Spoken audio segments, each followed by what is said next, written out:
રાજ્યમાં એસટીના કર્મચારીઓની હડતાળનો આજે બીજો દિવસ છે।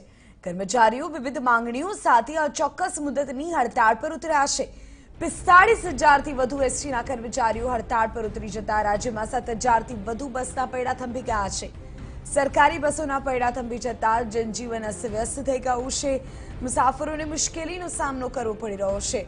ના છૂટકે ખાનગી વાહનોમાં મુસાફરી કરવાની ફરજ પડી રહી છે। તો હડતાળને પગલે પ્રથમ દિવસે એસટીને કરોડો રૂપિયાનું નુકસાન થયું છે।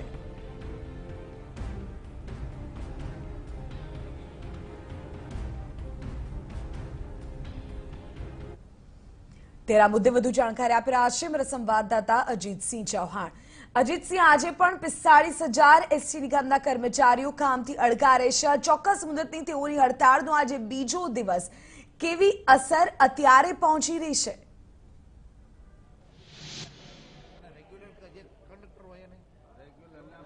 આજીવિધિ જે પ્રમાણે જોઈ રહ્યા છો એ પ્રમાણે જે એસટીના કર્મચારીઓ છે કાલથી જ હડતાળમાં છે। આપ જોઈ રહ્યા છો એ પ્રમાણે મારી જે બિલકુલ પાછળ જે સમગ્ર જે એસટીના કર્મચારીઓ છે, ખાસ કરીને ડ્રાઈવર કંડક્ટરના જે સહિતના જે કર્મચારીઓ છે કાલથી જ હડતાળ પર ઉતર્યા છે। હજુ સરકાર દ્વારા કોઈ પણ જાતનું એમનો સુખદ અંત નથી અહીંયા આવી રહ્યો ને એને લઈને જ કાલથી જ જે હડતાળ માટે જે કર્મચારીઓ છે યથાવત રીતે જ હડતાળ માટે અહીંયા જોડાયેલા છે।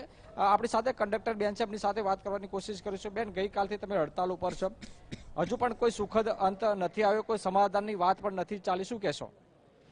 આ હડતાલ હજી બી ચાલુ રહેશે જ્યાં સુધી અમારી માંગણીઓ સંતોષાશે નહીં ત્યાં સુધી। બધા લોકો ફેમિલી લઈને બેઠા છે, નાના નાના છોકરાઓ છે, તો પણ એ લોકો અહીંયા 2 દિવસથી 2 નાઇટથી એ લોકો અહીંયા ડેપોમાં છે। તો એનું તો સરકારે વિચારવું જોઈએ ને। બધાને 19,950 પગાર છે, તો એસટી વાળાને 10,000 કેમ? ફિક્સ વાળાને 10,000 છે અને વધારેમાં વધારે 16,500 છે। એનાથી વધારે પગાર ના વધી શકે એસટીમાં? કેમ? અમે લોકો 24 કલાક સેવા આપીએ છીએ, તો એની અમારી માંગણીઓ તો સંતોષાવી જોઈએ ને ભાઈ। તમારી માંગણીઓ હજુ નથી સંતોષાતી, શું કહેશો? હું તો એક પેસેન્જર છું, રિટાયર્ડ શિક્ષક છું અને ધંધુકાથી આવું છું। મારે આજે એક મુદતમાં બરોડા જવાનું હતું, પણ આ એસટી બંધના હિસાબે ધંધુકાથી 150 રૂપિયા આપીને અહીં આવ્યો છું ને અહીંયા પાછો ઊભો છું, તે કાંઈ છે નહીં। એટલે આજે કોર્ટમાં મારી મુદત છે। ધારો કે જજ કાલે મારે ધરપકડનું વોરંટ કાઢે તો એમાં કાંઈ રૂપાણી સાહેબ તો જવાનું નથી ને મારા બદલે, બરાબર? હવે એક વાત રહી આ એસટી નિગમ જે ખોટ કરે છે એની, તો કેશુભાઈ પટેલ સાહેબ જ્યારે મુખ્યમંત્રી હતા ત્યારે એસટીનું દેવું હતું 35,000 કરોડનું। ત્યાર પછી મોદી સાહેબ આવ્યા તો મોદી સાહેબ છે 1,75,000નું દેવું મૂકીને ગયા। અત્યારે રૂપાણી સાહેબ આવ્યા છે તો એમણે ધીમે કરીને 2,50,000નું દેવું કરી નાખ્યું ભાઈ, 50,000 કરોડનું। તો એસટી નિગમ જો આટલી બધી ખોટ કરતી હોય તો શેમાં ખોટ કરે છે? કર્મચારીઓને તો પૂરો પગાર તો મળતો નથી ભાઈ, ફિક્સ પગાર આપે છે ભાઈ।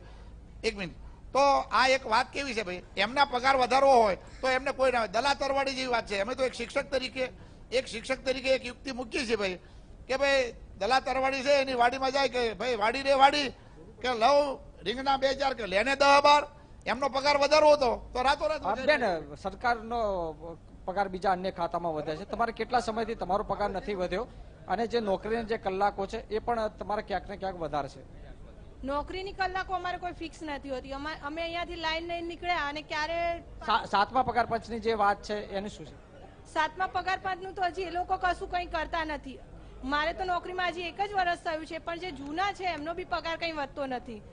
આપણો પગાર પણ નથી વધ્યો, શું? હવે અમે સરકારને એક જ સૂચના આપીએ છીએ કે અમારી જે માંગણીઓ હતી એટલે કે જલ્દીમાં જલ્દી આનો નિકાલ લાવો અને આ પબ્લિક પણ હેરાન ના થાય અને અમે પણ હેરાન ના થઈએ। આજીવિધિ જે પ્રમાણે ડ્રાઈવર અને કંડક્ટરનું સ્પષ્ટપણે માનવું છે કે આ હડતાલને લઈને ક્યાંક ને ક્યાંક એમની માંગણી સંતોષવામાં આવે અને જે પબ્લિકની જે મુસાફરોની જે હેરાનગતિ જે થઈ રહી છે એનો ક્યાંક અંત આવે, ચોક્કસ કોઈ સમાધાન રૂપી ફોર્મ્યુલા ઘડવામાં આવે અને આ જે 2 દિવસથી જે હડતાલ ચાલી રહી છે એના મામલે સરકાર તરફથી કઈ બેસી અને યોગ્ય નિર્ણય લેવામાં આવે। બિલકુલ અજીતસિંહ, આભાર આ તમામ જાણકારી બદલ। તો આજે બીજા દિવસે પણ કર્મચારીઓ અડગ છે, તેમની હડતાળને લઈને તેઓ હજુ પણ મક્કમ છે। જ્યાં સુધી સરકાર કોઈ પહેલ નહીં કરે ત્યાં સુધી તેઓની હડતાળ યથાવત રહેશે તેવું પણ જણાવી રહ્યા છે।